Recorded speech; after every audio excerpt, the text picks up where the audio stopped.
Crypto currencies के बारे में जब मैंने पहली बार सुना और जब देखा कि लोग इसमें काफी पैसा कमा रहे हैं, तब मुझे भी ऐसा लगा कि मैंने भी इसमें इन्वेस्ट कर लेना चाहिए। और फिर मैं इंटरनेट पे ढूंढने लगा कि where to invest in crypto currencies. और फिर काफी गलतियों के बाद मुझे इस बात का एहसास हुआ कि वो मेरी सबसे बड़ी गलती थी।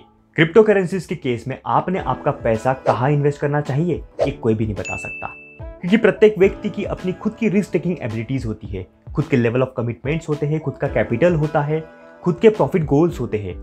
अगर सिंपल वे में इसे बताना चाहूँ तो अगर कोई इन्वेस्टमेंट किसी को सूट होती है तो जरूरी नहीं कि वो इन्वेस्टमेंट आपको भी सूट होगी। और आज इस वीडियो में मैं आपको ये नहीं बताने जा रहा हूँ कि आपने क्रिप्टो करेंसीज में कहाँ इन्वेस्ट करना चाहिए, बल्कि ये बताने जा रहा हूँ कि आपने कैसे इन्वेस्ट करना चाहिए। इस वीडियो में आगे मैं आपको बताने जा रहा हूँ कुछ इंपॉर्टेंट स्टेप्स जो आपको सिखा देगी how to invest in crypto currencies. यदि आप इन स्टेप्स को फॉलो करते हैं तो क्रिप्टो करेंसी से संबंधित आपको किन कॉइन्स में इन्वेस्ट करना है इस बारे में किसी को पूछने की जरूरत नहीं पड़ेगी। तो बने रहिए इस वीडियो के अंत तक।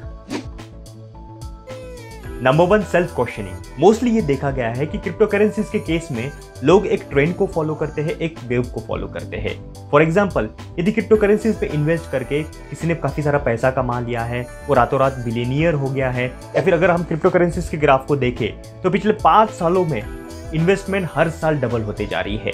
ऐसे ट्रेंड को देख के लोगों को लगता है कि क्रिप्टो करेंसीज के जरिए वो काफी सारा पैसा कमा सकते हैं और वो इन्वेस्टमेंट करने का फैसला लेते हैं। लेकिन ये तरीका गलत भी हो सकता है। जब भी आपके दिमाग में क्रिप्टो करेंसीज में इन्वेस्ट करने का ख्याल आए तो अपने आप को ये 5 क्वेश्चंस पूछें। सबसे पहला सवाल, what is my objective behind investing in crypto currencies. Crypto currencies में जब भी आप इन्वेस्ट करने के बारे में सोचते हैं तो उसके पीछे कोई ना कोई उद्देश्य जरूर होता है। शायद आप अच्छा प्रॉफिट कमाना चाहते हैं, आप एक सेफ इन्वेस्टमेंट चाहते हैं, आप एक स्टेडी ग्रोथ चाहते हैं, या फिर आप एक जुआ खेल के देखना चाहते हैं।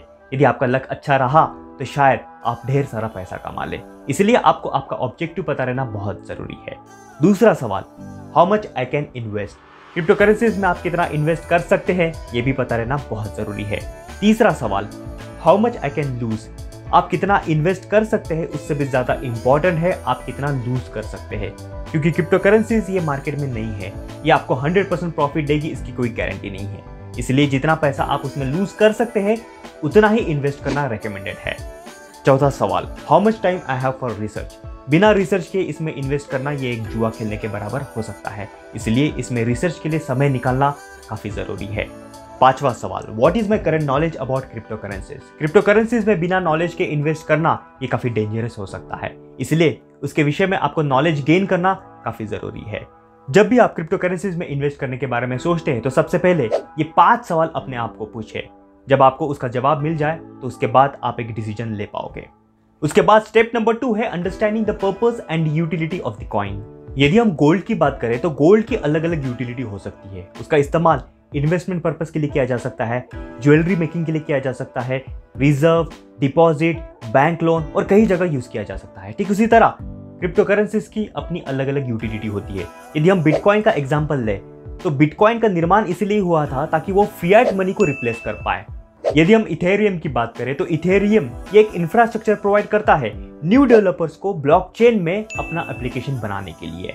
यदि हम ट्रॉन की बात करें तो ट्रॉन ये यूट्यूब और फेसबुक पे कंटेंट शेयर किए जाने वाले प्लेटफॉर्म को फैसिलिटेट करता है। तो ऐसी कई सारे क्रिप्टो करेंसीज है जिनकी अलग अलग यूटिलिटी होती है, अलग अलग पर्पस होता है। क्रिप्टो करेंसीज में इन्वेस्ट करने से पहले कॉइन्स की यूटिलिटीज और पर्पस को स्टडी करना बहुत जरूरी है, ताकि आप उसका अंदाजा लगा पाए कि फ्यूचर में ये कॉइन्स आपको कितना रिटर्न दे सकते हैं। Number 3, market capitalisation. Crypto currencies में इन्वेस्ट करने से पहले ये जान लेना बहुत जरूरी है कि उस करेंसी का, उस कॉइन का क्रिप्टो करेंसी मार्केट में अपना खुद का कितना शेयर है। मतलब जितना ज्यादा शेयर उतनी वैल्यूएबल वो करेंसी होती है। इसका मतलब है ज्यादा से ज्यादा लोग उस करेंसी में मार्केट में इन्वेस्ट कर रहे होते हैं। अब जितने ज्यादा इन्वेस्टर उतनी ही आसानी उस कॉइन्स को लिक्विडेट करने में होगी। मतलब अगर कोई कॉइन आप खरीद रहे हो, उसको बेचते समय उसको खरीदने वाला भी तो कोई होना चाहिए ना। इसलिए किसी भी कॉइन में इन्वेस्ट करने से पहले उसका मार्केट कैपिटलाइजेशन पता करना बहुत जरूरी है। जैसे अगर हम पूरे क्रिप्टो करेंसी के मार्केट कैपिटलाइजेशन को देखें तो बिटकॉइन ये नंबर 1 पोजीशन पे है। इस डेटा के हिसाब से बिटकॉइन का मार्केट शेयर है 45.9%। फिर उसके बाद इथेरियम 17.7%, ईथर 4.75%, बाइनेंस कॉइन 3.77% और अकॉर्डिंगली सभी कॉइन्स का अपना मार्केट शेयर होता है। इस बात का आपको ध्यान रखना है कि greater market cap is equal to greater liquidity. इसलिए क्रिप्टो करेंसीज में इन्वेस्ट करने से पहले उसका मार्केट कैपिटलाइजेशन ध्यान से स्टडी करें। Number 4, check coin supply. मान के चलिए आप घर से बाहर निकलते हैं और आपको रास्ते में गोल्ड पड़ा हुआ मिलता है, तो आप उसे उठा लेंगे, क्योंकि गोल्ड ये एक बहुत ही वैल्यूएबल कमोडिटी है, उसकी काफी डिमांड है और स्कैरसिटी है। लेकिन जरा सोचिए, गोल्ड शुरू से ही ऐसा मिलने लगा होता, जहां जाओ वहां गोल्ड पड़ा होता, बीच रास्ते में, बीच चौराहे में, इधर उधर हर जगह गोल्ड, तब क्या गोल्ड की उतनी वैल्यू होती? बिल्कुल नहीं। यहाँ डिमांड और सप्लाई कंसेप्ट काम करता है। जिस चीज की सप्लाई कम और डिमांड ज्यादा होती है, उस हिसाब से उसकी वैल्यू भी ज्यादा होती है। क्रिप्टो करेंसीज के केस में कुछ ऐसा ही है। कुछ क्रिप्टो करेंसीज का लिमिटेड सप्लाई है, जैसे बिटकॉइन, उसका सप्लाई है 21 मिलियन कॉइन्स। ऐसे ही कुछ और कॉइन्स है, जैसे लाइट कॉइन्स, जिसका सप्लाई है 84 millions, Binance coins 200 millions, ripple 100 millions, ADA 45 millions. तो जिन कॉइन्स का लिमिटेड सप्लाई है, आज नहीं तो कल उनकी डिमांड भी रहेगी। दूसरी ओर कुछ कॉइन्स ऐसे भी है जिनका अनलिमिटेड सप्लाई है, जैसे डॉज कॉइन। इसलिए तो डॉज कॉइन अपने प्राइजेस को लेके अब भी स्ट्रगल कर रहा है। इतने सालों के बावजूद डॉज कॉइन अपनी प्राइस $1 तक भी नहीं बना पा रहा है। इसलिए कॉइन्स में इन्वेस्ट करने से पहले उसके सप्लाई को भी चेक करें, फिर डिमांड सप्लाई लॉजिक को यूज करके उसमें इन्वेस्ट करें। अगर आप इन बताए गए स्टेप्स को फॉलो करते हैं तो किन क्रिप्टो करेंसीज में इन्वेस्ट करना चाहिए, इस सवाल का जवाब आपको किसी और को पूछने की जरूरत नहीं पड़ेगी, क्योंकि इसका जवाब आप ही के पास मिल जाएगा। इसके अलावा मैं आपसे ये कहना चाहूंगा कि अपना रिसर्च खुद करिए, ज्यादा ओवर कमिटेड ना रहे। यदि आप अपना एक इन्वेस्टमेंट पोर्टफोलियो बनाने का सोच रहे हैं तो क्रिप्टो करेंसीज को उसका एक पोर्शन रखें।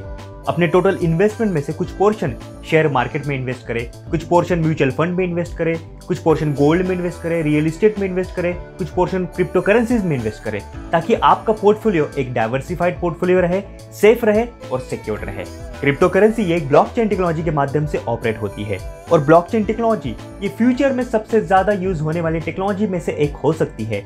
यदि आप ब्लॉकचेन टेक्नोलॉजी संबंधित जानना चाहते हैं तो मेरे इस वीडियो को जरूर देखिए, और यदि आपको ये वीडियो वैल्यूएबल लगे तो इस वीडियो को अपने दोस्तों के साथ जरूर शेयर करिए। तो मिलते हैं अगले वीडियो में, तब तक के लिए अपना ख्याल रखें, खुश रहे, स्वस्थ रहे और हमेशा मुस्कुराते रहे।